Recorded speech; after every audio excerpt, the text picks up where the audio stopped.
না নাই? আবার বলেন, তওবাকারীর দাম কত বেশি। সুবহানাল্লাহ, সুবহানাল্লাহ। তওবাকারী, দেখেন দুনিয়াতে যদি কোনো মানুষ ভুল করে, ভুল করার পরে যদি কোনো মানুষের কাছে যদি বলে, যার কাছে অন্যায় করছে, তার যদি মাথাটা তৈরা যায়, রাগ হয়ে যায়, ফট করে যদি সে কয়, ভাই আমি তো দুইটা পাও ধরছি, মাফ চাই, আমার ভুল হয়ে গেছে, আমার এটা করতাম না, দেখবেন যে মানুষ হিসেবেও কিন্তু সে মাফ করে দেয়। তাহলে মানুষের চাইতে আল্লাহর দয়া কম না বেশি? বলেন, মানুষের চাইতে আল্লাহর দয়া কম না বেশি? অনেক বেশি। কেমন বেশি? আমার ভাইরা, আমার বন্ধুগণ, রব্বে কাবা জাল জালালি ওয়াল ইকরাম হাইয়্যু ওয়া কাইয়্যুম, আল্লাহ তাআলা ফেরেশতা জিবরাইলকে এবং মিকাইলকে, ইসরাফিলকে, আজরাইলকে সবাইকে একসাথে করে জিজ্ঞেস করতেছে, এই যে বান্দারা পাইলট স্কুলের মাঠে বসে গভীর রজনীতে ঠান্ডাকে প্রতিবন্ধকতা না মান্যা আমার যে ডাকতেছে, বলো তো দেখি এদেরকে কার মতন দেখা যায়? তো সব ফেরেশতারা জবাব দিয়ে বলে, আল্লাহ এদেরকে কার মতন দেখা যায় আমরা করতে পারব না, এই জ্ঞান আমাদের নাই, আপনি করেন। আল্লাহ পাক তখন ডাক দিয়ে বলে, এদের সবাইকে আমার নজরে মুহাম্মদ সাল্লাল্লাহু আলাইহি সাল্লামের মতন দেখা যায়। তখন ফেরেশতা জিবরাইল বলে, ইয়া আল্লাহ এদেরকে মুহাম্মদ নবীর মতন দেখা যায় কেমনে? এটা আমার বুঝাই না। কেন? কয় মুহাম্মদ নবীর তো আগেও গুনাহ নাই, মাঝখানেও গুনাহ নাই, পাশেও গুনাহ নাই, কিন্তু তার এই উম্মতদের এদের তো গুনার অভাব নাই, এদেরকে কেমনে তোমার নবী মুহাম্মদের মতন দেখা যায়? নবী তখন, আল্লাহ তখন জবাব দিয়ে বলেন, এটা মুসলিম শরীফের হাদিসের ব্যাখ্যা, ওয়া যাকারাহুমুল্লাহু ফীমান ইনদা, আল্লাহর জিকির যখন বান্দারা জমিনে বসে করে, তখন আল্লাহ পাক বান্দাদেরকে নিয়ে আসমানের উপরে জিকির করে। আল্লাহর জিকির যখন বান্দারা জমিনের উপরে করে, আল্লাহ তাআলা বান্দাদেরকে নিয়ে আসমানের উপরে জিকির করে। কথায় কথা বেড়ে যায়, যদিও চাই শর্টকাট করতে, কিন্তু আসলে আমগো তো কাম হয়ে যায়। এক কথা কইতে চাইলে দেখবেন যে বহুত কথা খালি ভূত ভূত করে আইতেই খায়। হ্যাঁ, আর সোনাদার মানুষ যদি কথার মিলতি গুসানি মানে মিল যদি না ভাই, তখন ডাকবে হুজুররা কথার আডর ভাইকে থুয়ে যায় না, লেডা লেখে থুয়েই যায়, এজন্য আডর ভাইকে থুয়ে দিয়ে ভাই আমি আপনাদের আঞ্চলিকতায় মাঝে মাঝে একটু কথা বলি, আপন মনে করি, আবার রাগ হননি কোনো, বেজারম কোন, কি কষ্ট হইতেছে আপনাদের? তো ডাক দিয়ে বলতেছেন, আমি আল্লাহ তাআলার বান্দারা জিকির করেন জমিনের উপরে, আর আল্লাহ বান্দাদেরকে নিয়ে জিকির করেন কোথায়? আসমানের উপরে। কি জিকির করেন? এখন বলেন তো দিদি, আমারও জিকির আর আল্লাহর জিকির তফাৎ আছে না নাই? হ্যাঁ, মাইকলা ভাই মাইকের সাউন্ডটা আর একটু বাড়াও, রিভার্বটা বাড়াও, স্টেজ থেকে আমার কানে আওয়াজ হয় না, এই জন্য একটু ফাঁকা করে দাও, যেমনি ভালো এমনি করে দাও অল্প সময়, যাতে আমিও বুঝতে পারি, আমার ভাইরা বাবানরা যেন বুঝতে পারে, নাকি বলে? তো মোহতারাম হাজিরিন, তো আমাদের জিকির আর আল্লাহর জিকির তফাৎ আছে না নাই? আমরা জিকির করি আল্লাহ পাকের নাম ধরে ধরে। কেউ বলি হান্নানু মান্নানু রহমানু রহিমু ইয়া আল্লাহ, কেউ বলি ইয়া হাইয়্যু ইয়া কাইয়্যুম বিরহমাতিকা নাস্তাগীস ইয়া জাল জালালি ওয়াল ইকরাম। আমার বন্ধুগণ, যুগে যুগে নবী পয়গম্বর ওনারাও আল্লাহকে ডাকছেন, ওনারা ডাকছেন, আবার আল্লাহ তাদের ডাকে সাড়া দিচ্ছেন। কিন্তু আমরা এত ডাকা ডাকি, এত ডাকে আল্লাহ সাড়া দেয় কিনা, এটা আমাদের মনের মধ্যে এখনো সন্দেহ রয়ে গেছে। যেমন মুসা পয়গম্বর আল্লাহর সাথে কথা বলতেন তুর পাহাড়ে যাইয়া। কোথায় যাইয়া? যখন কোথায় যাইয়া? তুর পাহাড়ে যাইয়া। জাকারিয়া নবীর সাথে আল্লাহ কথা বলেছেন করাতে সিরিয়া। ইব্রাহিম খলিলুল্লাহর সাথে আল্লাহ কথা বলেছেন আমার বন্ধুগণ আগুনে ফালাইয়া। ইসমাইল নবীর সাথে আল্লাহ কথা বলেছেন সুরির নিচে দিয়া। আর ইউসুফ নবীর সাথে আল্লাহ কথা বলেছেন কুয়ার মধ্যে ফালাইয়া। আর ইউনুস নবীর সাথে আল্লাহ কথা বলেছেন মাছের পরের মাছের পেটে নিয়া। মাছের পরের মাছের পেট, একটা মাছ না কিন্তু, তাফসীরের কিতাবে আছে দুইটা মাছ। যেই মাছ ওনারে গিলছিল ওই মাছের আবার আরেক মাছ গিলছে। ওই অন্ধকার প্রকোষ্ঠের মধ্যে থেকে আল্লাহ তাআলা তার পয়গম্বর মাহবুব বান্দা ইউনূসের সাথে কথা বলেছেন। এরপরে আমার আপনার নবীর সাথে আল্লাহ কথা বলেছেন মেরাজে নিয়ে। কোথায় নিয়ে? কথা বলেন, কোথায় নিয়ে? মেরাজে নিয়ে। এই জন্য আমাদের বাংলাদেশের কোন এক পাগল, চিশতিয়া তরিকার পাগল, উজানি হযরতের সাথে তার সম্পর্ক ছিল। সেই মোনাজাতের মধ্যে আল্লাহর কাছে হাত তুলে কাঁদতেন, আর শেষ রাত্রে চোখের পানি ঝর্ণার মতন ছেড়ে দিয়ে বলতেন, মুসা নবীর সাথে বলছেন কথা,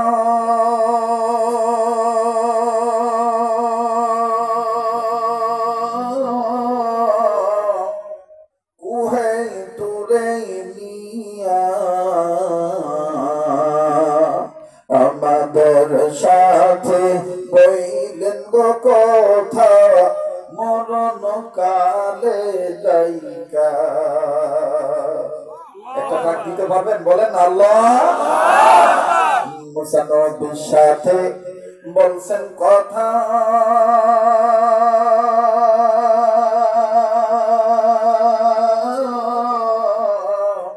কুহে তুরে নিয়া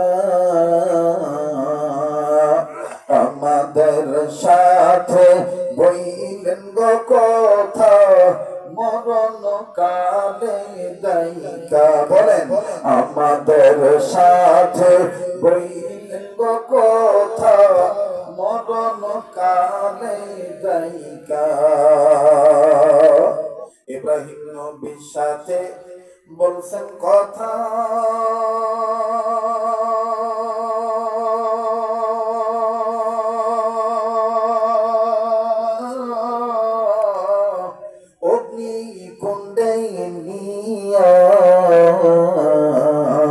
আমাদের সাথে বইলেন গো কথা, কবর দেশে নিয়া।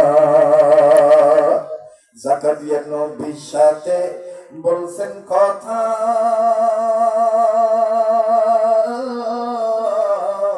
করাতে চিনিয়া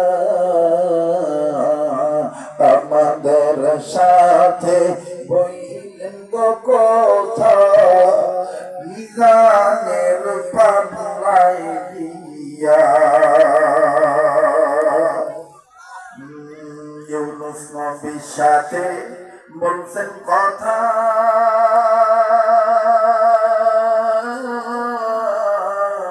মাছের পরের মাছের পেটে নিয়া আমাদের সাথে বইলেন গো কথা, খুশি রাতের ফুলে দিয়া। আমাদের নবীর সাথে বলছেন কথা, মেরাজেতে নিয়া আমাদের সাথে বইলেন গো কথা, পাঁচ ওয়াক্ত নামাজের সেজদায় আয়েশা। এটা ডাক দিতে পারবেননি? বলেন না আল্লাহ।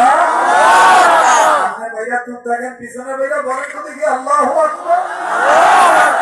আবার পিছনে ভাইরা চুপ থাকেন, সামনের ভাইরা বলেন তো আল্লাহু আকবার। এবার যারা সাইডে দাঁড়িয়ে আছেন কষ্ট করে তারাও বলেন তো আল্লাহু আকবার। এবার দাঁড়ানো ভাইরা, বসনের ভাইরা, পিছনে সামনে সবাই মিলে মুজাহিদ ওয়ালার ইসলামী আন্দোলনের কর্মী হয়ে তাকবীর দেন তো দেখি। নারে তাকবীর, আল্লাহু আকবার, নারে তাকবীর, আল্লাহু আকবার। हम কোরআনের আলো ঘরে ঘরে চালো, কোরআন হাদিস যেখানে আমরা আছি সেখানে, আরে বলা মা যেখানে আমরা আছি সেখানে। মুসলমান ভাইরা আমার, বন্ধুরে, গভীর মনোযোগে এই কথাগুলি শোনা চাই। বলতেছিলাম মুসলমানদের সর্বাধিকভাবে সবচেয়ে উত্তমী সম্পদ হলো দুইটা। নাম্বার 1 হলো তওবা, নাম্বার 2 হলো তাকওয়া। আরে বন্ধু, উম্মতে মুহাম্মাদিগণ দেখেন কত দাম, গভীর মনোযোগে শোনা চাই। কোনো দিকে কোনো খেয়াল নাই।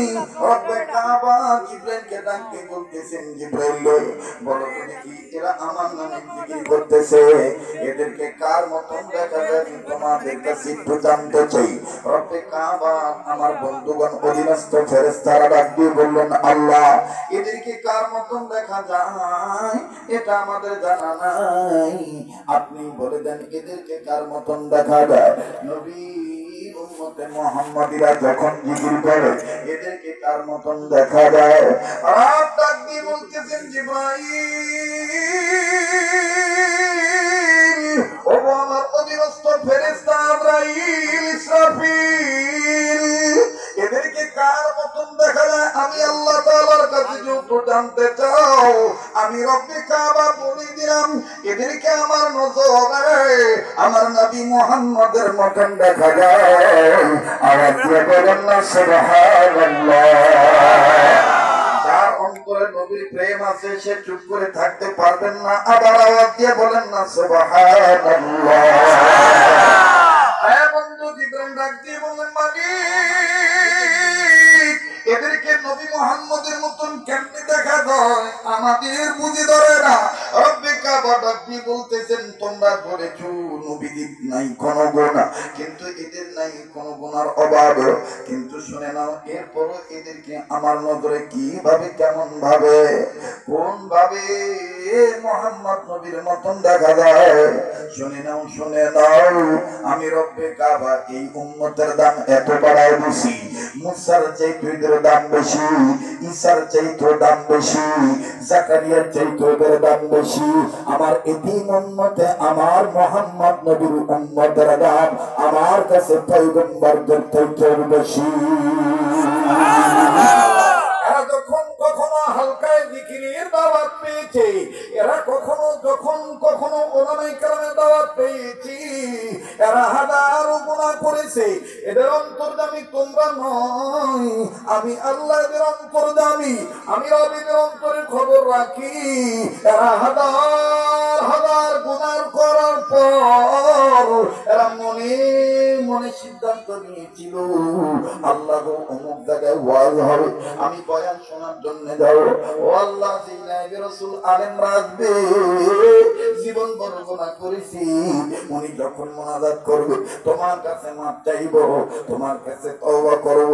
শোনো রে ফেরেশতারা, এরা যখন এই নিয়ত করে পানি জোগাড় করে ওযু করেছিল, ওযু করে যখন আকাশের দিকে তাকাইয়া আবার যখন ঘোষণা করেছে আশহাদু আল্লা ইলাহা ইল্লাল্লাহু ওয়া আশহাদু আন্না মুহাম্মাদান আবদুহু ওয়া রাসূলুহু, আমি আল্লাহ এদেরকে মাফ করে দিয়েছি, এদের জন্য জান্নাত খুলে দিয়েছি।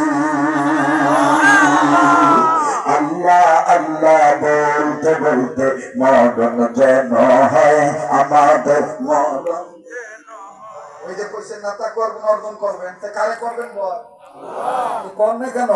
আমাদের মরণ যেন হয় আমাদের,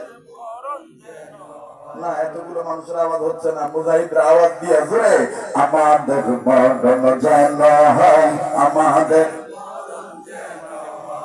দিনের পথে চলতে গিয়ে হকের কথা বলতে গিয়ে, দিনের কথা বলতে গিয়ে হকের পথে চলতে গিয়ে মরণ কালে কালমা যেন নসিব হয়, আমাদের মরণ যেন হয় আমাদের, জোরে আমাদের মরণ যেন হয় আমাদের,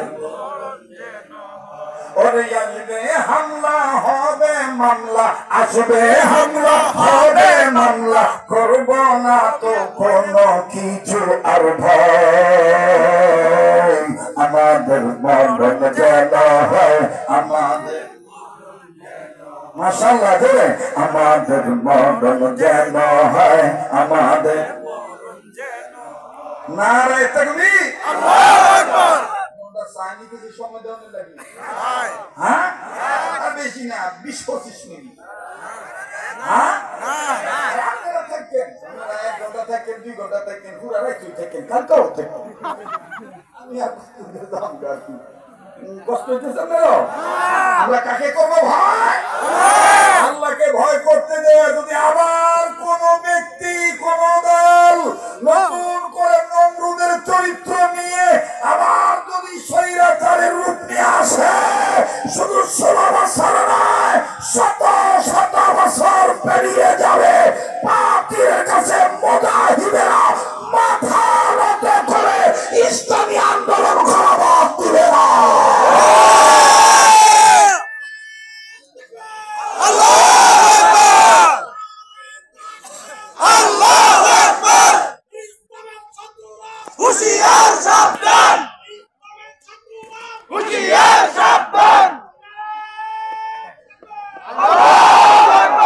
আমাদের মরণ যেন হয়, আমাদের সোনারগাঁ থানায় ওয়াজ করতে আমার বেশি মেহনত করা হয়। সোনারগাঁর মাটি আর মানুষের মন আমার মোটামুটি তো আবাদ করা কথা কয় না, ঠিক না? আপন মনে করে কথা কই আর কি, ঠিক আছে না? আমরা ঠিক আছে না? চলবো কি চলবো না? সামনে বইটা সুত্তা করে পিছনে বইটা দূরে বইছে, এরা কি হকের পক্ষে আওয়াজ আসতে দেয় না চলে দেয়? একটু দেখ তো, বলেন তো আল্লাহু আকবার।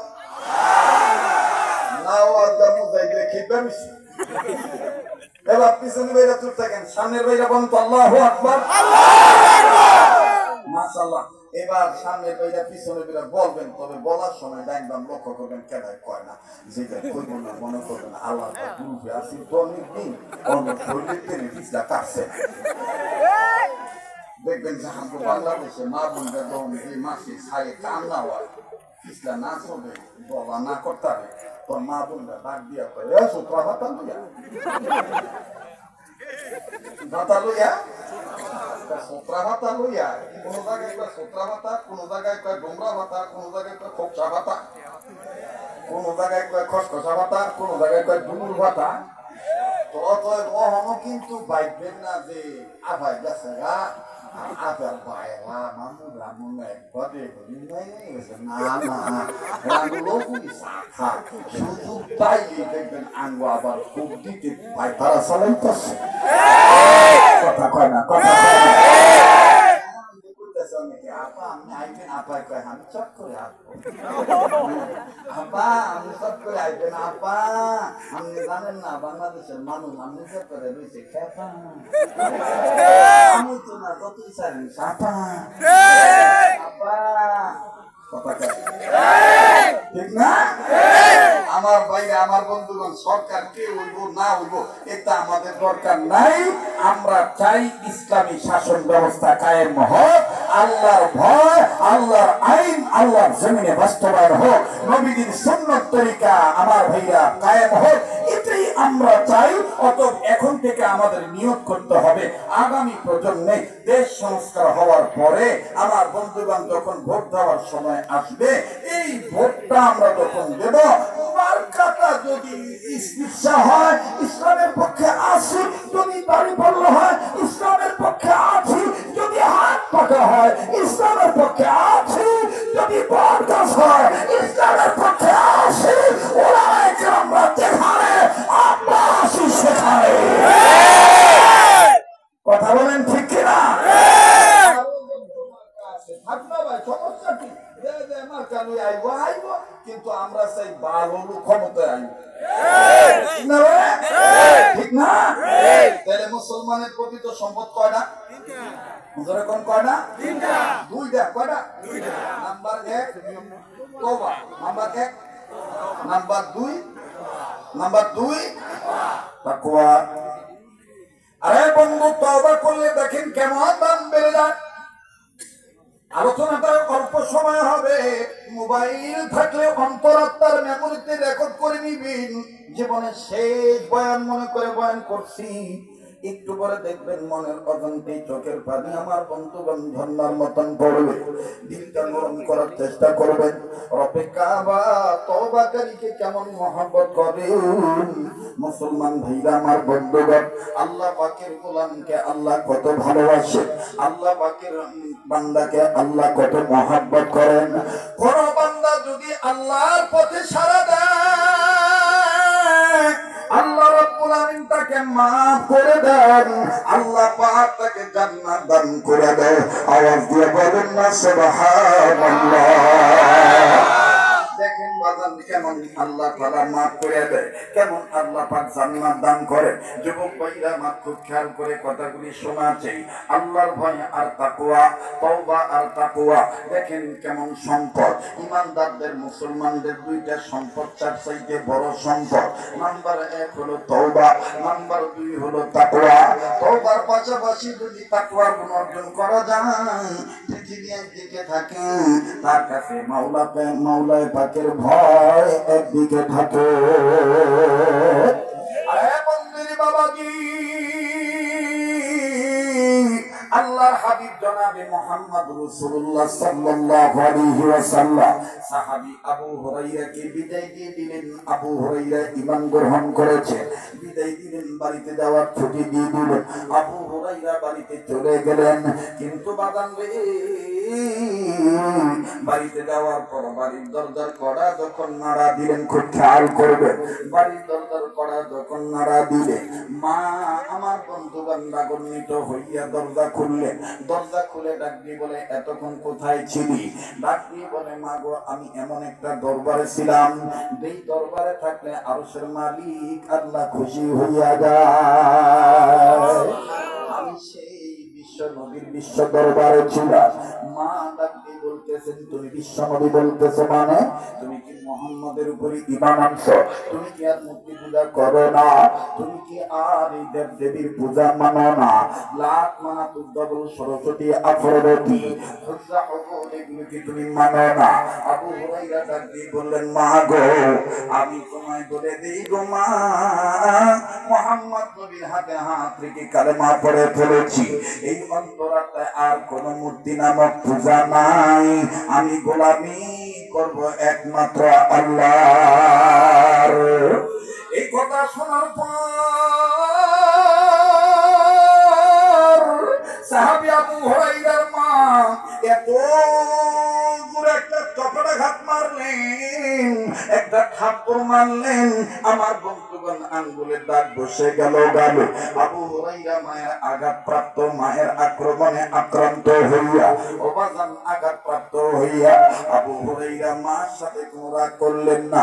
আবু হুরায়রার মা আবু হুরায়রাকে ধাক্কা দিয়ে ঘর থেকে বের করে দিলেন। বাড়ির সীমানা থেকে বেরিয়ে যাও, হয় মুহাম্মদের দরবার ছাড়বি, না হয় আমার বাড়ি ঘর ছাড়বি, দুইটার একটা করবি ক। আবু হুরায়রা ডাক দি কমা গো, জীবন দিতে রাজি, এতিম নবীর দরবার ছাড়তে রাজি নাই। জোরে কন্যা আল্লাহু আকবার। সেদিনে কে বুঝিবে আমার মায়ার নবীর শান, ঠিক না? উম্মত বিনে কে বুঝিবে আমার দয়াল নবীর শান। বলেন, উম্মত বিনে কে বুঝিবে আমার দয়াল নবীর। রহমাতুল লিল আলামিন নবী কোরআনে প্রমাণ, উম্মত বিনে কে বুঝিবে আমার দয়াল নবীর শান। নবী আমার মদিনারি বুলবুল,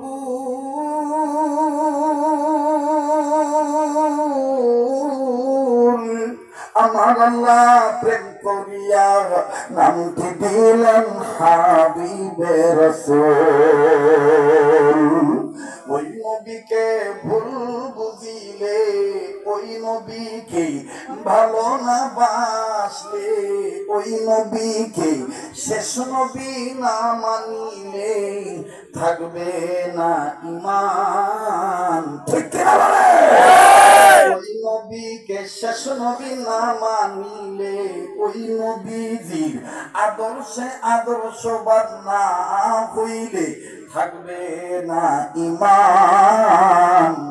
আশিক বিনে কে বুঝিবে আমার দয়াল নবীর শান। বলেন না, উম্মত বিনে কে বুঝিবে আমার দয়াল নবীর। আরে বন্ধুরে ভাইরা, এবার সাহাবী আবু হুরায়রা ডাকতে বলেন, মাগো জীবন দিতে রাজি, দুনিয়ার সব সম্পদ ছাড়তে রাজি, কিন্তু নবী মুহাম্মদের দরবার ছাড়তে রাজি নাই। মা চড়াও হইয়া রাগ হইয়া আবু হুরায়রাকে তাড়ায় দিলেন। আবু হুরায়রা চিন্তা করলেন, আমি এখন আর কোথায় যাই? আমার যে মা আপন ছিল, ঈমান আনার কারণে সেও বড় হইয়া গেল, আমি এখন কোথায় যাই, কোথায় যাই? আবু হুরায়রা চিন্তা ফিকির করে দেখলেন, চিন্তা ভাবনা করে দেখলেন, নবীর দরবার ছাড়া, আল্লাহর দরবার ছাড়া যাওয়ার কোনো জায়গা নাই। ঈমানের মালা আমি গলায় পড়েছি, বলেন ঈমানের মালা আমি গলায় পড়েছি, আসবে যত দুঃখ জ্বালা মেনে নিয়েছি, আসবে যত দুঃখ জ্বালা, ঈমানের মালা আমি গলায় পড়েছি, বলেন ঈমানের মালা আমি, আসবে যত দুঃখ জ্বালা মেনে নিয়েছি, আসবে যত দুঃখ জ্বালা, ঈমানের মালা আমি গলায় পড়েছি, ঈমানের মালা আমি গলায় পড়েছি। সুবহানাল্লাহ। আবু হুরায়রা গাজার মধ্যে আটলাইকা সোজা গেছে নবীর দরবারে। তো নবীজির একটু বিশ্রাম হয়েছে, ঘুম হয়েছে, ঘুমার পরে নবী যাবেন একটু পাইচারি করতেছে, মানে একটু হাঁটতেছেন, এদিক ওদিক যাচ্ছেন। হঠাৎ করে যখন তাঁবুর বাইরে নজর গেছে, দেখে আবু হুরায়রা হাঁটতেছে। কি ব্যাপার? আবু হুরায়রা না চলে গেল, আবার আসলো। ঘটনাটা কি? আল্লাহ রাসূল দরজা খুলে পর্দা সরাইয়া ডাক দিয়ে বলতেছেন, আবু হুরায়রা তুমি না চলে গেলা, তুমি আবার চলে আসলা মানে? আবু হুরায়রা কান্দার ডাক দিয়ে, নবী গো, আপনার দরবার থেকে ঈমান আনার পরে আপনার দরবার থেকে বাড়িতে যেতে একটু লেট হয়েছে। আমার মা মুশরিক, আমার মা অগ্নি পূজক, আমার মা মূর্তি পূজক, আমার মা লাত মানাত উজ্জা হবলকে মানে, এক আল্লাহকে মানে না। আমি ঈমানদার হওয়ার কারণে আপনার কাছ থেকে যাইতে বাড়িতে একটু দেরি হয়েছে। মা দরজা খুলে আমাকে জিজ্ঞেস করেছে, এতক্ষণ কোথায় ছিলি? আমি নির্ভয়ে, অকুত ভয়ে, নিরঙ্কুশ ভাবে বলে ফেলেছি, আমি নবীজির দরবারে ছিলাম। বিশ্বনবী মুহাম্মদ সাল্লাল্লাহু আলাইহি সাল্লামের দরবার থেকে ফিরতে আমার এত লেট হলো। ওগো নবী, আমার মা আপনার নাম শোনা মাত্রই পায়ের পাতা রক্ত মাথার চাঁদিতে তুলে ফেললো, অগ্নিশর্মা হয়ে গেল, মনে হলো তার গায়ে আগুন ধরে গেল।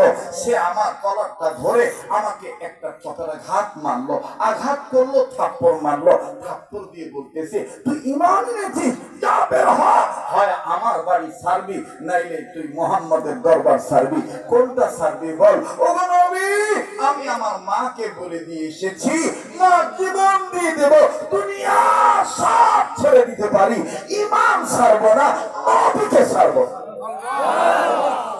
নবী বলে, তারপরে কি হয়েছে বলো?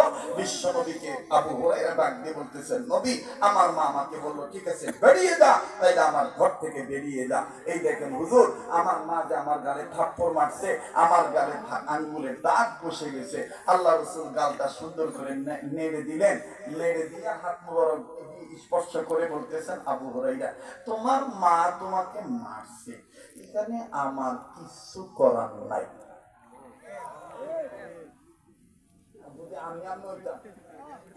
আমার তোর করা দেখে তোমায় ধরে ফেলেছে, তার সাথে আমার মুখমা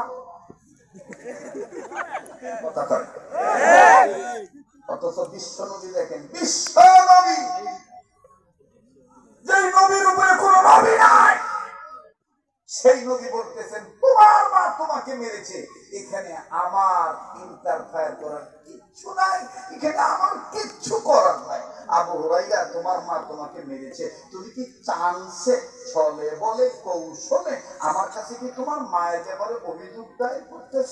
তোমার মা তোমাকে মারছে, এখানে আমার কিচ্ছু করার নাই। আবু হুরায়রা বলতেছেন, ইয়া রাসূলুল্লাহ, না না না, আমি মায়ের ব্যাপারে অভিযোগ করতে আসি নাই। এই যে ঈমান যে আল্লাহর প্রতি আনছি, আমার একটা বিশ্বাস হয়ে গেছে, আপনি যদি দোয়া করেন আল্লাহ পাক দোয়াটা ফেরত দিত না।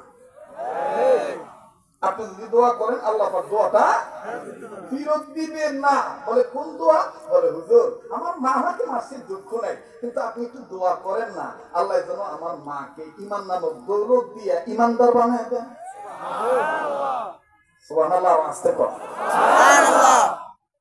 কষ্ট হইতেছে আপনাদের? তো আবু হুরায়রা বলার পরে রাসূল বলতেছেন, ঠিক আছে আমি দোয়া শুরু করে দিলাম।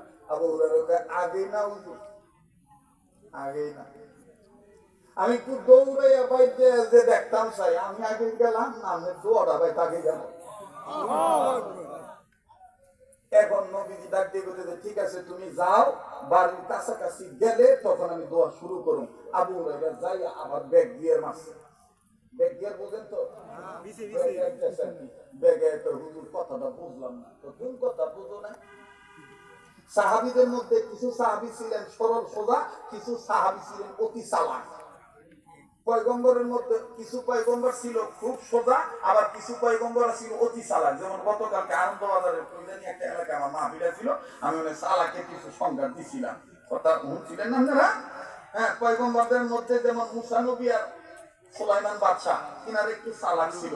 বাবা আদম ছিল একটু সরল প্রকৃতির। বাবা আদমরে আল্লাহ কইছে গন্ধম গাছের কাছে যাইও না, দ্বারের কাছেও যাইও না। বাবা আদম কইছে আচ্ছা। এটা যদি মুসা নবীরে কইতো, তাহলে মুসা নবী কইতো গন্ধম গাছের কাছে গেলে কি হইব?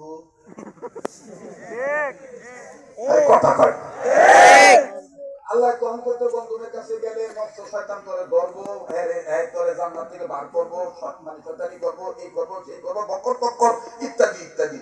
এটা এই মুসা নবী আদম নবী মানে মুসা নবী বুঝাই দিত। তখন আবার মুসা নবী কইতো, তাহলে তুমি এই গাছটা বানাইছো করে? ভাই আপনারা জানেন আমি সামাজিক ওয়াজ করি। আমার ওয়াজ একবার ওই যে মা বলতে যে খেতা ছিল না, খেতা ছিল না আগে দেখবেন খেতা ছিল না আগে মুড়ি বান্ধা হয়। যে মা বোনের খেতার মুড়িটা বালা হয়, হ্যাঁ খেতার সিলাই দেয় ফুটটা বালা উঠে। আর যদি মুড়ি বালা উঠে লেবদা সেবদা গেছে গা, মানে উঠাইবো যাইবো আনন্দবাজার গেছে গা, একেবারে মনে করবো কই গেছে আমার ওয়াজ হইলে এরকম আর কি, মুড়ি একবার এমন ভাবে তুলে দিব যাতে আপনি গায়ে দিয়ে ওষুধ পান, ওই নরমাতে ওষুধ পান, আর যাতে করতে পারে না মানুষ ওই একটা কথা কয় না। কথা বলছে আমার যে কি টেনশন লাগতেছে, কেমনে যাইতো আল্লাহ নিব, আল্লাহ নিব। তাহলে আর 10-15 মিনিট দিবেন আমার, হ্যাঁ নাকি আমার চেয়ে যাবেন গা? হ্যাঁ, তাহলে আবার একটু ইমানের তেজে, ইমানের বলে বলি আমি আবার, বলেন তো আল্লাহু আকবার। পোলাপানের মধ্যে দেখবেন কিছু পোলাপান আছে সরল সোজা, যদি কম এই মনা এদিক যাস না, আর যেই ভুলটা একটু বেশি পোলামায় বেশি চালাক, যদি কম মায়ও যাইও না গেলে কি হইব না। আবু হুরায়রা আবার দেখেছে, তো সাহাবীদের মধ্যে আবু হুরায়রা রাদিয়াল্লাহু তাআলা আনহু উনিও ছিলেন বিচক্ষণ সাহাবী, যার কারণে পুরুষদের মধ্যে বেহতার আলেম মুহাদ্দিস, আল্লাহু আকবার, হাফিজুল হাদিসদের মধ্যে, হাফেজে হাদিসদের মধ্যে আবু হুরায়রা অন্যতম একজন। আর মহিলাদের মধ্যে উম্মুল মুমিনিন আম্মা জান আয়েশা রাদিয়াল্লাহু তাআলা আনহা অন্যতম একজন। সুবহানাল্লাহ বলে। তো আবু হুরায়রা আবার বেগিয়ারে ডাক দিয়ে, হুজুর কি কইলেন? তুমি বাড়ি বুগলে গেলে পরে দোয়া করবো, আমি যে বাড়ি বুগলে গেছি আপনি বুঝবেন কেমনে?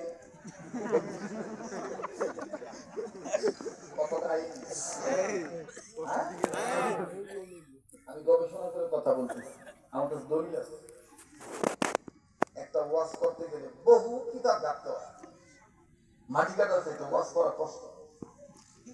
10 টুকরি মাটি কাটটা যদি দিতে কর, দেখবেন নতুন নতুন দিয়ে মাটি কাটতে হবে, কিন্তু এই বহু সুরঙ্গের মানুষের মন এক জায়গায় কইয়া ওয়াজ ঘুরাইয়া বাইক পাঠানো এটা চারটি খালি কথা না।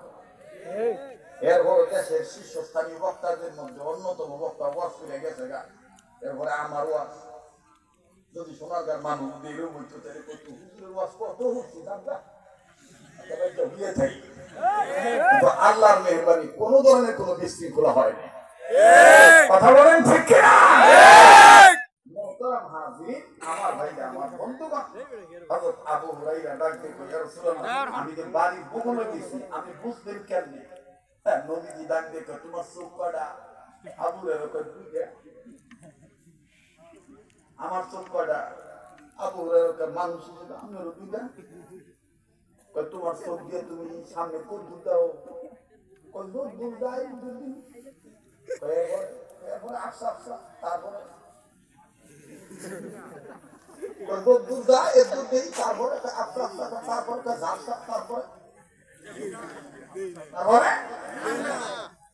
এবার আসো আমার চোখের পাওয়ার শোনো।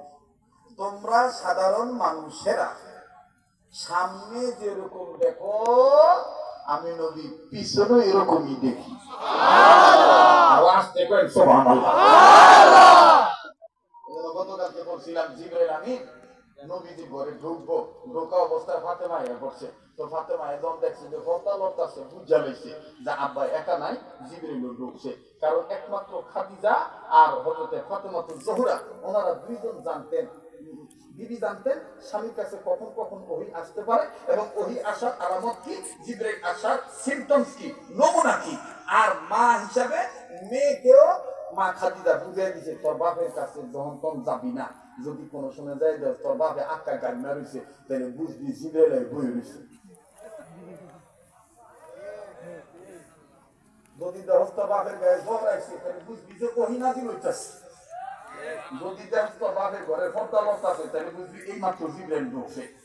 তো ঢুকতে গেলে একটু অনুমতি লিয়ে ঢুকিস।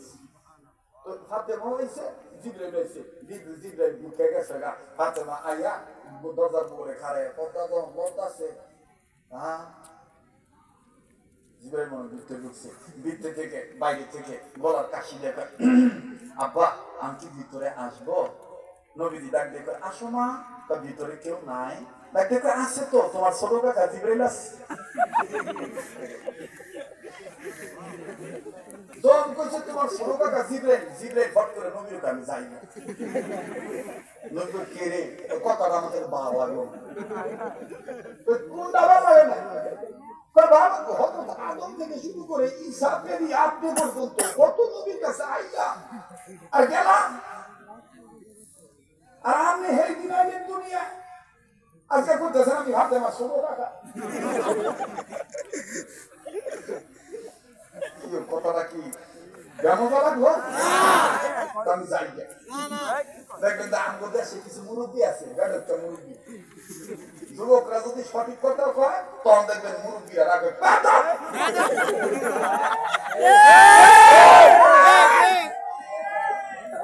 তোর মায়ের কি হয়েছে আমি তুই ওইটা দেখছি আমি, আর কি আমার মুখের হুমিটা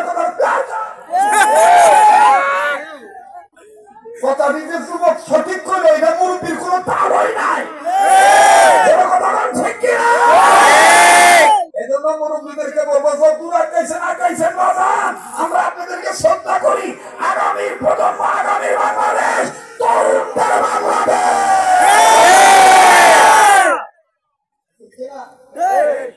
খালি 10টা যুবক যদি খালি কর, দেখবেন যে অনেক যে সমস্ত বাজারে নাইট গার্ড, সিকিউরিটি গার্ড গুড়া ব্যবহার বন্ধ।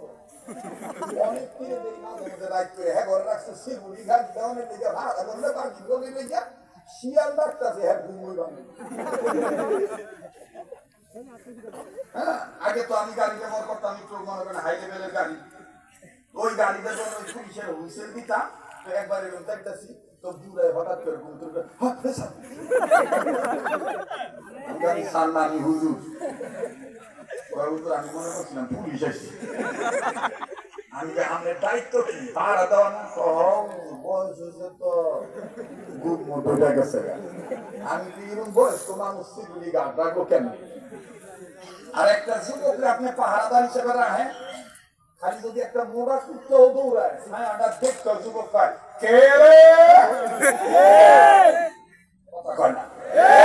বিশ্বাস করো মুসলমান, আল্লাহর ভয় এবং তওবার দরজায় এসে ইমানের বলে বলিয়ান হয়ে যদি আমরা 5 জন যুবক আজকে যারা নবীকে গালি দেয়, টুপিদারিকে অপমান করে, কোরআনকে অবমাননা করে, যারা হুজুরদেরকে ধর্ম ব্যবসায়ী বলে আখ্যায়িত করে, 5 জন যুবক যদি বলি কোন নাস্তিক রে, হাসিনার মতন এক কাপড় তো দূরের কথা মেন্টালিয়া করানোর সময় পাইব না।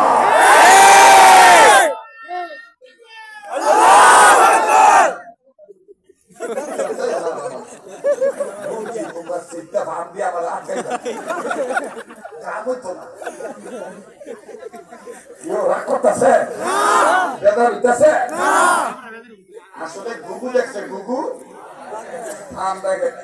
কথায় কথা পাইয়া যায়। আমার একটা দোষ আছে, আমি খাওয়ানোর সময় অল্প খাই কিন্তু খুব মজা করে খাই। আমার খাওয়া দেখে মাঝে মধ্যে আমার বেগম আমার মেয়ে আমরা খাওয়া দেখে বউ ফেলে কানু কান্না আনু মাইয়া ফেলতে অল্প একটু বাদ দমা আব্বা যেভাবে খাইতেছি খুব মজা করে খাই।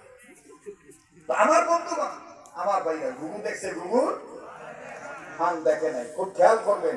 কেউ যদি চলে যায় কোনো সমস্যা নাই, আই হ্যাভ নো অবজেকশন। গতকালকে যেখানে ওয়াজ করতে গেছি, মুরব্বী আমার প্রথমে কয় হুজুর কেডা ব্যাগে গেছে গা, কেডা রইব, ইত্যাদি করে না হুজুর আমার দেশে থাকতে হইব। ও হনই ভয় করো, ও হন যদি ভয় করো তাহলে তো সব দিখানে ক্ষমতায় কেটে যাইবো, কেটে আইবো, এটা আঙ্গ মুসলমানের দেখার দরকার নাই। আমরা খালি চাই ইসলাম, আমরা চাই মসজিদ মাদ্রাসা, আমরা চাই টুপিদারের ইজ্জত, আমরা চাই নবীদের খতনা নবুয়ত, নবী শেষ নবী, এটা সংসদে পাশ হয়ে যায়। কাদিয়ানীরা কাফের, এটা আমরা চাই। কেটাই ক্ষমতায় যাইবো, কেটে আইবো, এটা আঙ্গ দেখার দরকার নেই। এই জন্য তো যুবকরা ইসলামী আন্দোলনের পক্ষে, ঠিক না? দুই ছাগলে ঘাস খাইতে গেছে, সন্ধ্যা হয়ে গেছে গা, কি মনে করেন যে বৈদ্যার বাজারে ছাগল গেছে গা খাইতে গেছে, বাপ দিবা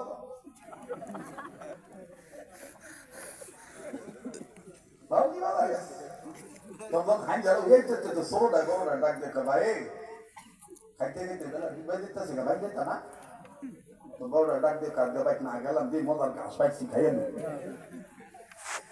এই কইতে কইতে দূরের ছেলে গেছে গা আরো রাই তুলে, তখন বড়টা পেটটা একদম বাস ভরছে, তখন সন্ধ্যাবেলা পে পে করতেছে, এখন পে পে করো পে আমরা বাইক দেখতাম না। যাই হোক দেখ দেখ কোন গল্প টল্প পাস কিনা, একটু রাইটটা কোন মতন কাটে সহলে দাম ডিস্টার্ব দিতেছে আর কি, করোনা দিস না এদিক টাকা আলোচনা করতে গেলে অনেক উদাহরণ দিতে হয়, কথা কোন ঠিক কিনা। তো এইবার আস্তে করে বড় ভাই ডাক দিয়ে গর্ত পাস কিনা, এবার ছোটটাই গর্ত খুঁজতে খুঁজতে এমন একটা গর্ত পাইছে, বৃত্তে দুধটা নাহের মধ্যে গন্ধ পাইছে, আটটির গন্ধ, সাম্বার গন্ধ, বালা করে পূজা দেয়, দাঁত তুলে নিছে, কান ফুলে নিছে, নেন্দা ফুলে নিছে, বালা করে ছোটটাই পূজা মুজা দেয়, এটা বাঘের গর্ত।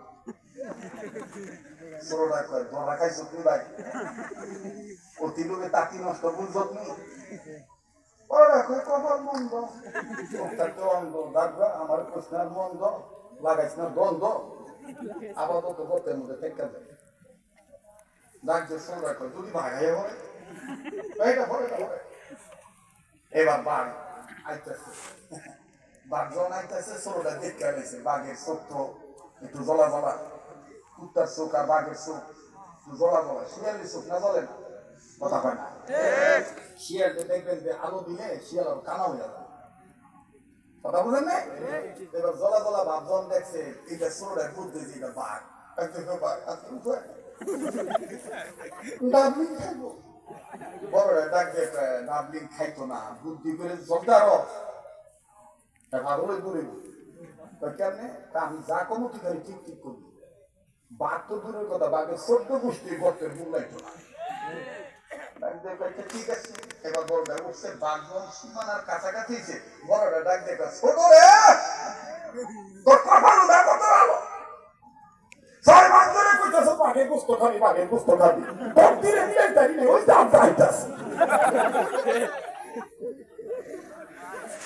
আইলে দইয়া করে গোস্ত রাখা হয় এইটা হুইনা বাঘে যাওয়া যাইতাছি বাঘেও দিছে দেখিয়া তো বাঘে যখন উল্টা যায় রাস্তা বান্দর বাঘের দেখে মামু এইদিকে কই যাও বাঘে তোমার এইদিকে বাঘে তো কথা কইছে আমার ঘরে কাটা জেনে ঢুকছে আমার পুস্তক আমাকে বই বান্দর মামুর যে কথা দুটা ছাগলে বলে তুমিও পাগল হইছ আমি দেখছি হান্দারা দুটা ছাগলের দিকে ঘুরতে ঘুরতে তোমার গর্তের মধ্যে ঢুকছে বাকি করে আমি নিজ কানে শুনেছি এবার বাঘে বান্দরে ডাক দিতাম মামু একটা ওয়াদা যদি যাও তাহলে তোমার বয়টা ভাঙ্গা দিতাম কই কি আমি নিজে তোমার দরকারে নেন্দা লগে নেন্দা বাইন্দা তোমার বড় আগে দিয়ে তোমার ছাগল ঠিক আছে ওয়াদা দিলাম তখন ক্ষতি করতাম না এবার বান্দরের নেন্দে লগে বাঘে নেন্দা বাঁধ বাইন্দা বানর আগে বাঁধতেছে বড়টা ছোটটা ডাক দেখে গেছে রে ছোটটা গেছে তো আবার তুই সাইয়া দেখ পুরনি সাইয়া দেখ বলে বান্দরের নেন্দা লগে বাঘে নেন্দা বাইন্দা টাইনে টাইনে বাঁধ হ্যাঁ মা আগে তো মানুষ গেছে কইতেছে টানতাছে কারণ ছোটটা আমার আর বুদ্ধি নেই বাসনের বুদ্ধি তুমি আলাপাই করো আমি পারতাম না এবার বড়টা ডাক দেবে ঠিক আছে তুই ছোট মানুষ তুই ছোট আমার পারিস না যা কর আমি কই তুই খালি ঠিক করিস এইবার যখন বাঘ আর বানর একবারে ভূগোলের কাছাকাছি একবার সীমানার মধ্যে আইয়া বলছে তখন বড়টা ডাক দেবে ছোট রে যদি থাকে নসিবে এমনি এমনি আসিবে ওই দেখ বাঘে ভরে উভয় হয় না স্বার্থ ভরে নাই ওর মনো নাই 4 মাস আগে যে বান্দরে কইছিলাম মোটা দাদা বাঘ পাইলে নেন্দে লগে নেন্দা পাইলে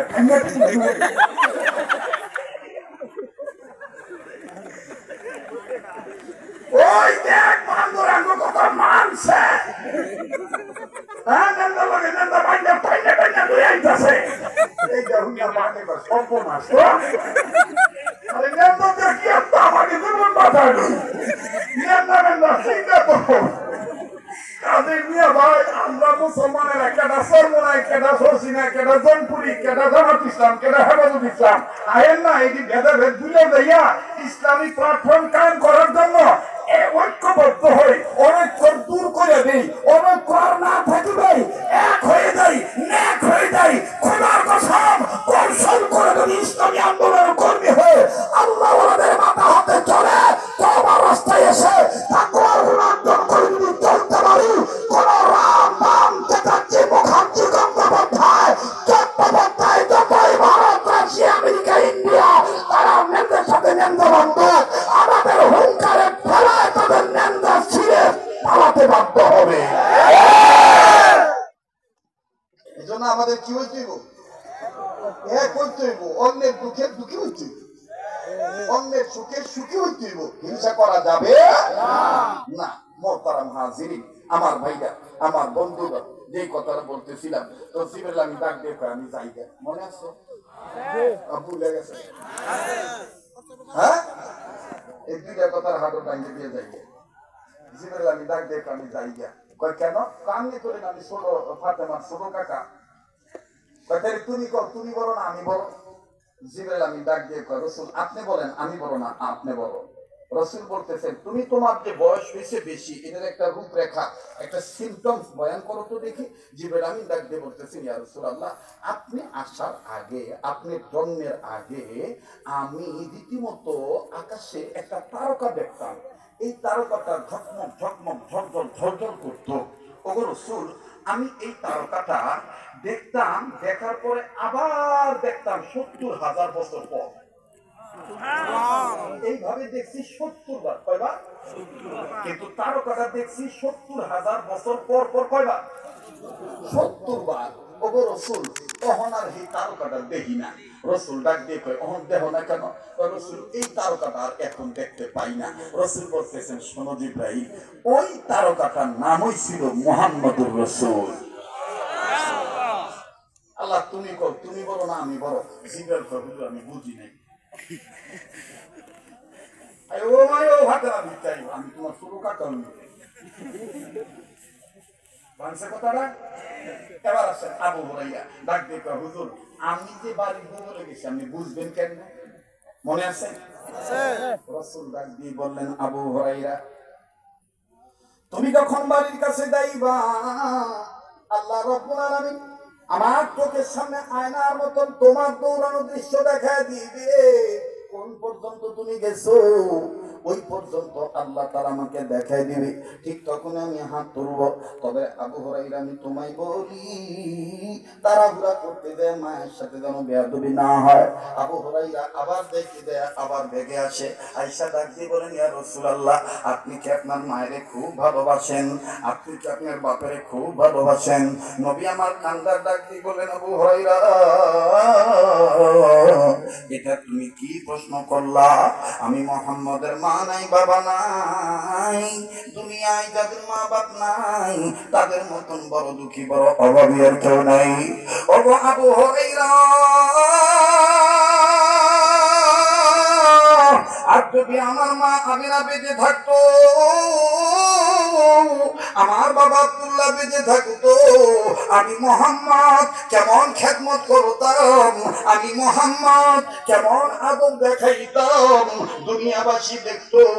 মুসলমান ভাইরা আমার রাসূল দেখাইছেন, রাসূলের যিনি দুধমা ছিলেন মা হালিমা যখন মদনায় আসতেন আল্লাহ রাসূল নিজে দাঁড়ায় যাইতেন, নিজে দাঁড়াইয়া নিজের গায়ের বরকতি চাদরটা মা হালিমাকে বিছিয়ে দিতেন বসার জন্য। সাহাবীরা বলতেন, ওগো নবীজি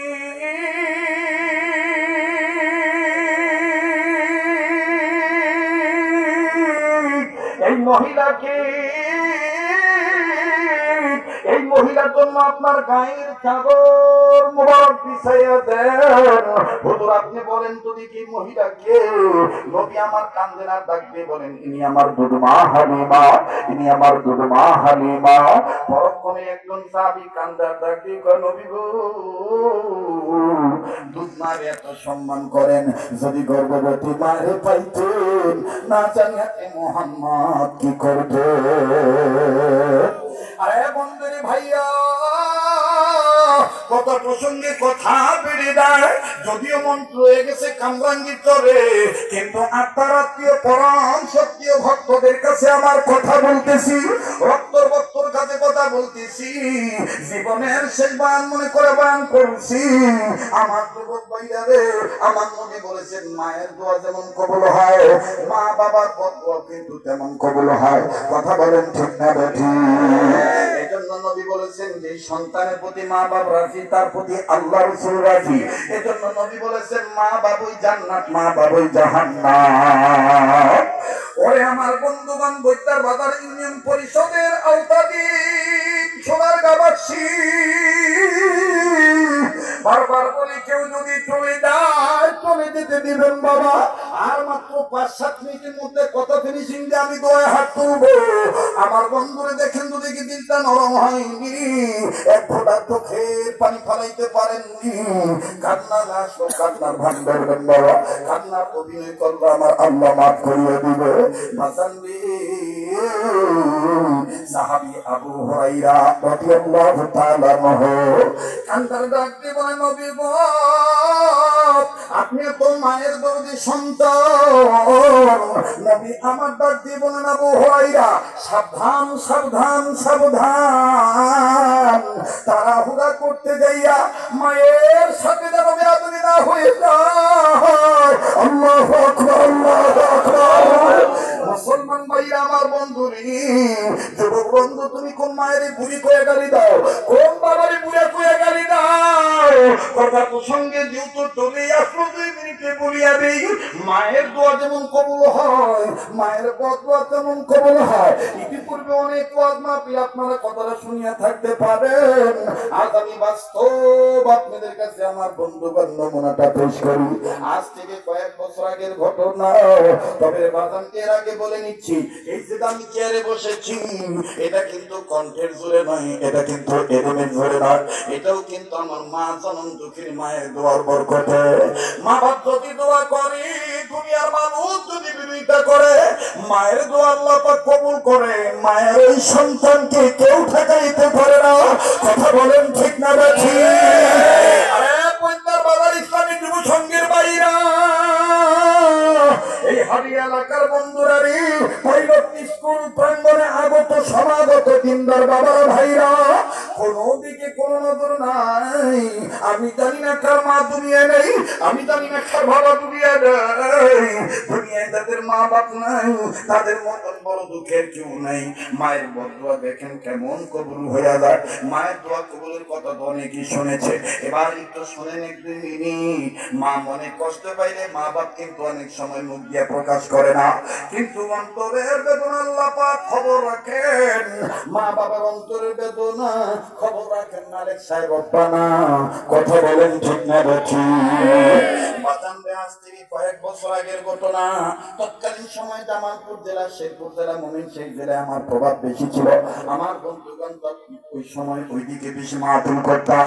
এখন ঢাকা বিভাগের আওতায় থাকার কারণে ওইদিকে আর তেমন যাওয়া হয় না। মুসলমান বন্ধুদের তৎকালীন সময় আমার নিজের বাহন ছিল না, গাড়ি ছিল না। মহাখালী বাস স্ট্যান্ড যাওয়ার পরে তারপরে জামালপুর শেরপুর জেলার গাড়িতে উঠতে হইতো টিকিট নিয়ে। আরে বন্ধু, এক মৌসুমে গিয়েছি, আবার পরের মৌসুমে শীত মৌসুমে যখন বয়ান করার উদ্দেশ্যে রওনা দিয়েছি, মহাখালী বাস স্ট্যান্ড যখন গেলাম, আমার ভাইরা ঘন ঘন নিয়মিত যাওয়ার কারণে অনেক ড্রাইভারের সাথে, হেল্পার, কন্ট্রাক্টর মালিকের সাথে পরিচয় হয়ে গেছে, এমনকি টিকিট মাস্টারের সাথে পরিচয় হয়ে গেছে। অবাজান, আমার টিকিটটা নিয়ে যখন আমি গাড়ি ঢুকবো, হঠাৎ করে নজর করে দেখি গেটের কাছে একজন মানুষ বগারির নিচে। আমার বন্ধুগণ, মানুষ পঙ্গু হয়ে গেল যে লাঠি ব্যবহার করে, এই লাঠির উপর ভর দিয়ে প্যাসেঞ্জারদের টিকিট চেক করতেছে। ভালো করে তাকিয়ে দেখলাম লোকটা না ড্রাইভার ছিল।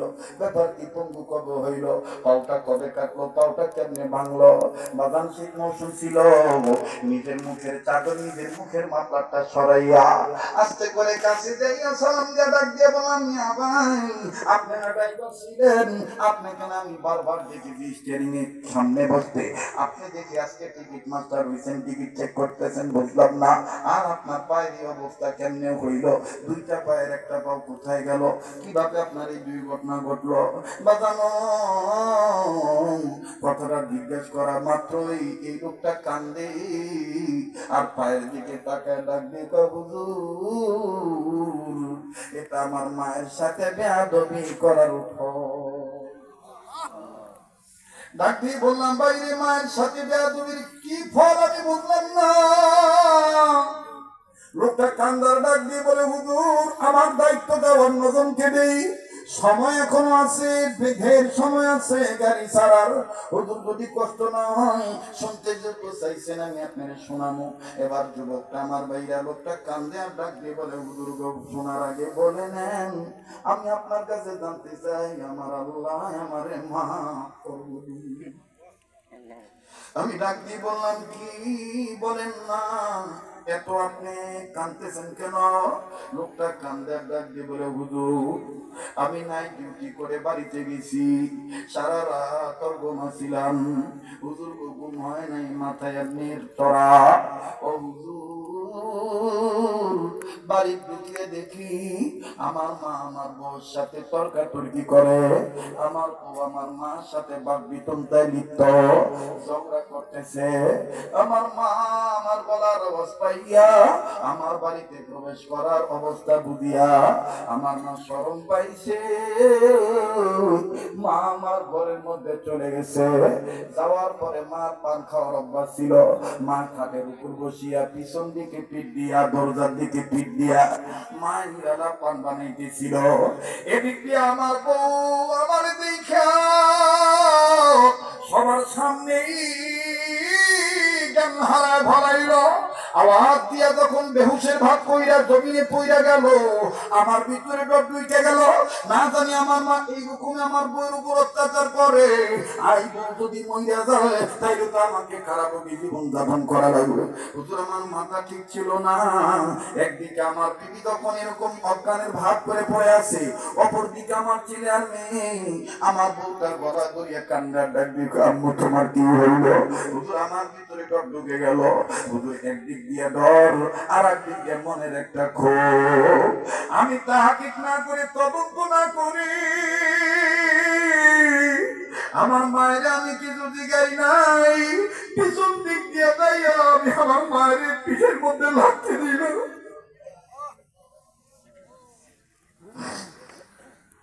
আমার মা বাড়ির পায়ের লাঠি খাইয়া মা আমার খাট থেকে পড়ে গেল। মাটা আমার কোমরে হাত দিয়া দেখতেছি মার কেমন জানি দমাট খাইয়া যায়, মার চেহারাটা কালো বর্ণ হয়ে যায়। মা কান্দার ডাক দিয়ে কয়, আল্লাহ এই পোলার পায়ের লাঠি খাওয়ার আগে কেন আমার মরণ হইল না, কেন আমার মরণ হইল না? মুসলমান বন্ধুরি, এবার যুবক কান্দার ডাক দিয়ে বলে,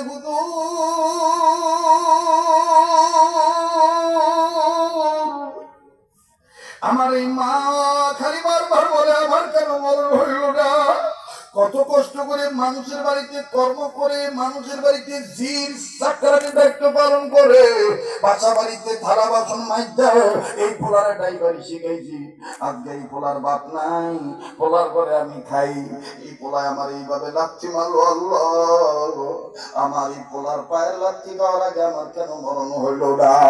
হুজুর আমার মা যখন লাথি খাইয়া এইরকম বলি, আমার ছোট্ট মেয়েটা দৌড়ে আইসা দাদিরি কট করে সুন্দর করে ধরে দইরা দাদির কপাল চুমা দিয়ে কয়, দাদু আব্বা তোকে নাই তোমার গায়ে লাগতে মারছে দাদু, ও দাদু আব্বার মাফ করে দিও। আর আমার মেয়েটা আবার আমার কাছে হাত ধইরা থাকি ডাক দিয়ে কয়, আব্বু তুমি কেন দাদুর লাগতে মারলা? দুষ্ট আম্মুর ছিল, দুষ্ট দাদুর না। যখন আমার মেয়ে বললো দোষ আম্মুর, তখন আমার ভিতরে কেমন জানি অস্থিরতা শুরু হয়ে গেল।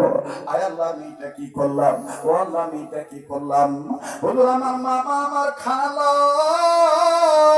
সবাই আসিয়া যখনই ঘর থেকে আমাকে বের করে নিয়ে গেল, মা যখনই দরজা আটকায় দিল, সারাটা দিন মা কিচ্ছু খাইলো না, আমারও তেমন খাওয়া খাদ্য নাই। কোনো মতন গোসল করে আমি একটু রেস্ট নিলাম। এরপরে যখন আবার ডিউটির সময় আসলো, ডিউটির সময় আসার পর আমার দিদি আমাকে জামা দিয়া রাখতে বলতেছেন, স্বামীও ভাবিয়েন না, আগামীকালকে প্রয়োজন বোধে মায়ের কাছ থেকে পাও ধরে মাপ নিয়ে নিয়ে যান, ডিউটিতে চলে যান। হুজুর ওইটাই ছিল আমার বড় ভুল। আমি যদি আমার মায়ের কাছ থেকে মাপ চেয়ে হইতাম, তাইলে আমার আল্লাহ আমার এই পাউডার খাইয়া নিত না। যুবক তুমি কোন মায়ের বুড়ি হয়ে গালি দাও? যুবক তুমি কোন বাবার সাথে বেয়াদবি করো? বাদাম রে ড্রাইভার খান্দার ডাকতে বলে, হুজুর আমি ডিউটিতে যখন বের হইলাম, যেই রাস্তা আমি কত বছর চললাম, কোনদিন কোন দুর্ঘটনা আমার দ্বারা হয় নাই, কিন্তু ওই দিন হঠাৎ করি আচমকা একটা পিকআপ আমার সামনে আসলো, আসিয়া তখন মুখোমুখি সংঘর্ষ লাগাই দিল। হুজুর কত মানুষ আহত নিহত হইল, কত মানুষ আমারে থুইয়া নিজের জান বাঁচানোর জন্য পলায় চলে গেল। আমিও ভাই হওয়ার চেষ্টা করি, কিন্তু আমি পারি না। নজর কইরা দেখি যেই পাটা দিয়ে মায়ের লাথি মারছিল, ওই পাটা আমার এই গাড়ির সিটের মধ্যে আটকে রয়েছে।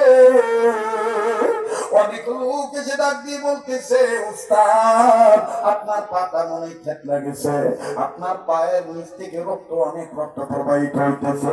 হুজুর এরপরে কি হয়েছে আমি বলতে পারবো না। উপস্থিত লোকেরা আমাকে সদর হাসপাতালে ভর্তি করে দিয়েছে। হুজুর জানেননি,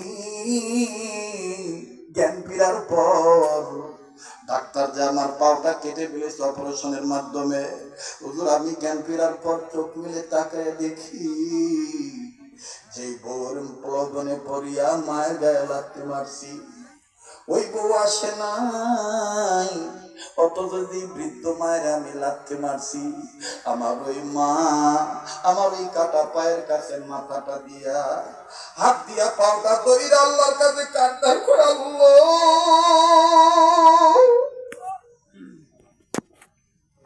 আমি তো তোমারে কই নাই আমার ছেলের পাও তুমি কাইরা দাও আল্লাহ। আমার এই ছেলেটা যদি মইরা যায় আমার খেয়ে মা কইয়া ডাক দিব।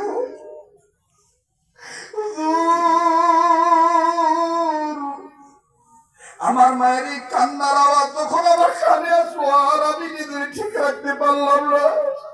আমি আমার মায়ের কাঁধের উপরে হাতটা বাড়াইয়া আদ্রভাবে সুন্দর করে নরম মেজাজে ডাক দিয়ে বললাম, মা গো, ওই মা আমি বুঝি না, আমার মাফ করে দে। আমার মা মাথাটা উঁচু করিয়া আমার বুক বরাবর আইসা কপাল একটা চুমা দিয়া গলাটা ভাঙ্গা দিয়া ধরিয়া আমার মা কান্দা ডাক দিত, বাবা রে আমার কাছে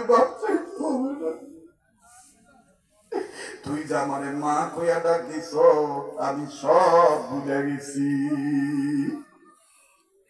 হুজুর এরপর থেকে আর মার সাথে বেয়াদবি করি না। এখন আমার মা দৈনন্দিন জীবনে যখন বের হয়ে বাড়ি থেকে আমার মা আমার কপালে চুমা দেয়, আমি মায়ের কদম মুছি করি, মায়ের কপাল আমি চুমা দিই, মায়ের বলি মা তোমার করি যেন কোনো বিপদ না হয়। যুবক ভাইরা কথা বলার উদ্দেশ্য ছিল একটাই, মা বাবার দোয়া যেমন কবুল হয় মা বাবার বদদোয়া কিন্তু তেমন কবুল হয়ে যায়। আসলে মা বাবা কখনো সন্তানকে শুনে বদদোয়া দেয় না। খুব খেয়াল করে শুনবেন বাবা, নবী আমার ডাক দিয়ে বলতেছেন, আবু হুরায়রা সাবধান সাবধান সাবধান, মার সাথে যেন বেয়াদবি না হয়। এবার আবু হুরায়রা যখন বাড়ির কাছাকাছি চলে গেলেন আল্লাহ তাআলা জিবরাইলের মাধ্যমে নবীকে জানিয়ে দিলেন আবু হুরায়রা কত দূর গেলেন। আল্লাহর নবী দেখতে পারলেন এত দূর গেছে। এবার নবীজি আল্লাহর কাছে হাত তুলে বললেন, আল্লাহ আমার আবু হুরায়রার মাকে হেদায়েত নামক সম্পদ দিয়া ধন্য করে দাও, ঈমান নামক দৌলত দান কইরা দাও। এবার কাঁদানলে আবু হুরায়রা যখনই যাইয়া আমার বন্ধুগণ মায়ের ঘরের দরজার করা নাড়া দিছে, মা ভিতর থেকে নরম মেজাজ প্রয়োগ করে ডাক দিয়ে কয়, দাঁড়াও বাবা আসতেছি। আবু হুরায়রা কয়, পৃথিবীর মানুষ নবীর বিশ্ব নবী, নবীর দোয়াও যে বিশ্ব নবীর দোয়া, তার বাস্তব প্রমাণ হইল আমার মা ভিতর থেকে যে আওয়াজ দিয়া বাবা কইছে দাঁড়াও আমি আসতেছি, তখনই আমি বুঝে নিছি আল্লাহ নবীর দোয়া আমার আগে বাড়িতে পৌঁছে যাচ্ছে।